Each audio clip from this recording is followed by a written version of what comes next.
Good morning, praise the Lord. आप सभी भाई बहनों को जय मसीह की। आइए फिर से अपने दिन की शुरुआत बाइबल के एक पवित्र वचन से करते हैं। जैसा कि कल हमने 10 आज्ञा में से एक आज्ञा पर मनन किया, आज भी हम परमेश्वर की 10 आज्ञाओं में से एक आज्ञा पर मनन करेंगे। आज का वचन है निर्गमन अध्याय 20 का पद संख्या 10, तू चोरी न करना। एक मसीही को, एक विश्वासी को समाज के सामने, संसार के सामने, अविश्वासियों के सामने कभी भी गलत मैसेज नहीं देना चाहिए, कभी भी गलत उदाहरण नहीं बनना चाहिए।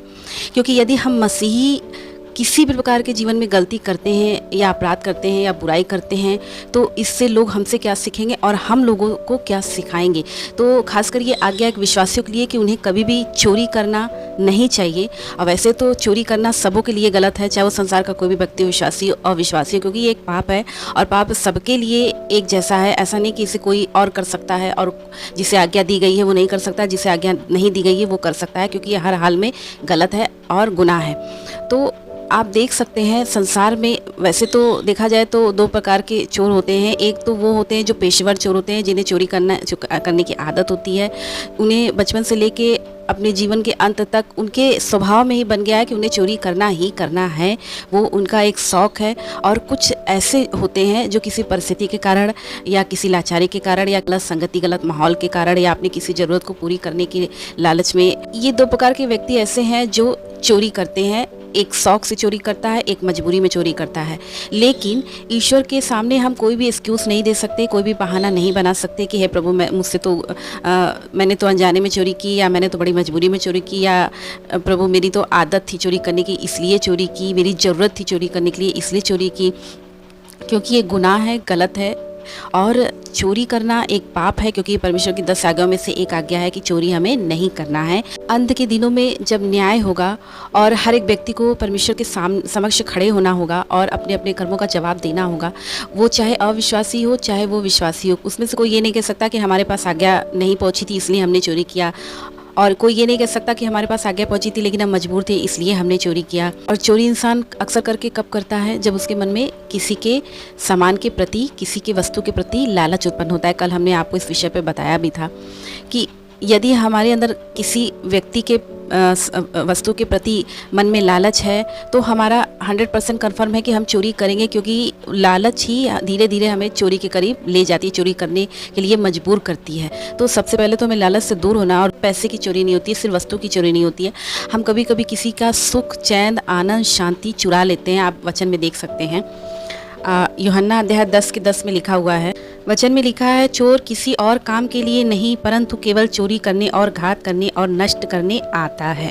देखिए, चोरी करना एक गुनाह के साथ साथ किसी को तकलीफ भी पहुंचाना है। चोरी तो अपने आप में एक पाप है ही, लेकिन उसके द्वारा सामने वाले व्यक्ति का, आपने देखा होगा बहुत से लोग जब ट्रेन चलते हैं तो किसी का मोबाइल चुरा के छीन के खिड़की में से भाग जाते हैं। आपने ऐसा तो बहुत बार न्यूज में देखा होगा। एक बार मैं अपने गाँव गई हुई थी और जहाँ पर मेरा गांव था, मैं वहाँ पर 2-3 दिन रुकी हुई थी और अचानक रात में बहुत तेज़ शोर हुआ, लोग उठकर बैठ गए। ये काफ़ी पुरानी बात है। उस वक्त पता चला कि मेरे घर से करीब आधा 1 किलोमीटर की दूरी पर एक परिवार में डाकू घुस गया था और उसने पूरे परिवार को ख़त्म कर दिया। बस उस परिवार की एक महिला को उसने छोड़ा और सारा सामान लेकर वहाँ से उड़नछू हो गया, भाग गया।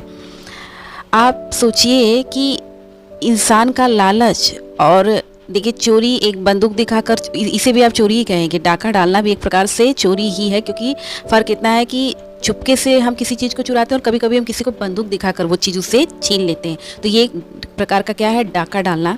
वो परिवार बेचारा अनाथ हो गया, बिखर गया।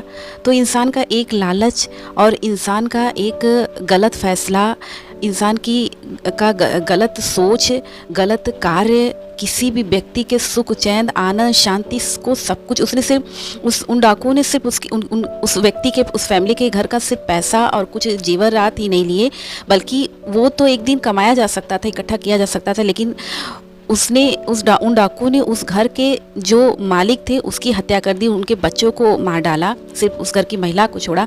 तो सोचिए उस महिला के पास क्या बचा? ना तो धन बचा, ना ही उसका जीवन साथी बचा, ना ही उसके बाल बच्चे बचे, और ना ही वो कभी बेचारी हंस पाई होगी और ना ही कभी वो खुश रह पाई होगी। उसका जीवन किस प्रकार से कटा होगा, आप इस बात को समझ सकते हैं, सोच सकते हैं, आप इमेजिन कर सकते हैं। तो चोर एक शैतान, चोरी करने वाला, घात करने वाला, हत्या करने वाला, डाका डालने वाला, किसी को प्रताड़ित करने वाला, किसी को दुख पहुंचाने वाला, किसी को अनावश्यक तकलीफ़ों में ढकेलने वाला, ये ऐसे व्यक्ति शैतान के ही समान होते हैं और इन्हें चलता फिरता शैतान कहा जाए इस पृथ्वी का तो गलत नहीं होगा, क्योंकि शैतान पूरी तरह से इनके माइंड को कैप्चर कर लेता है और ये इस प्रकार के काम को अंजाम देते हैं। तो हम जब सोचेंगे कि जो कुछ भी हम कर रहे हैं वो गलत है, तो हम ऐसा काम ही क्यों करेंगे।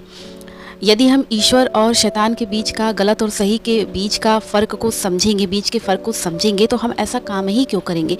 यदि हम ऐसा करते हैं तो हम भी उस शैतान के समान है जो दूसरों की सुख चैन आनंद चुरा लेता है। तो परमेश्वर का वचन कहता है शैतान भी यही काम करता है। शैतान भी बिन बुलाए मेहमान की तरह आपके जीवन में, आपके परिवार में, आपके घर में, आपकी शांति में, आपके आनंद में, आपके स्वास्थ्य में, आपके व्यवसाय में बिन बुलाए मेहमान की तरह आता है और आपसे कोई परमिशन नहीं लेता है, क्योंकि वो चोर है और आपका सब कुछ ख़त्म करके धीरे धीरे स्लोली वो सब कुछ ख़त्म करके चला जाता है और फिर एहसास होता है कि अरे मेरा तो बहुत कुछ नुकसान हो गया। चोरी सिर्फ इसी को नहीं कहते कि हम किसी के घर में जाके हमने कुछ सामान चुरा लिए।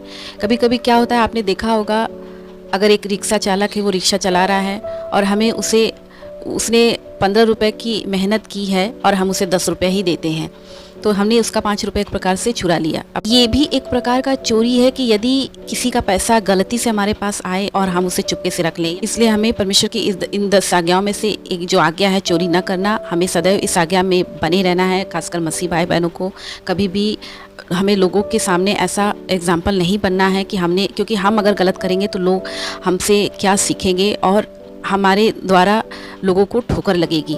इसलिए इस प्रकार के पापों से बचे रहें। प्रभु आप सभी भाई बहनों को आशीष दे। सभी भाई बहनों को जय मसीह की।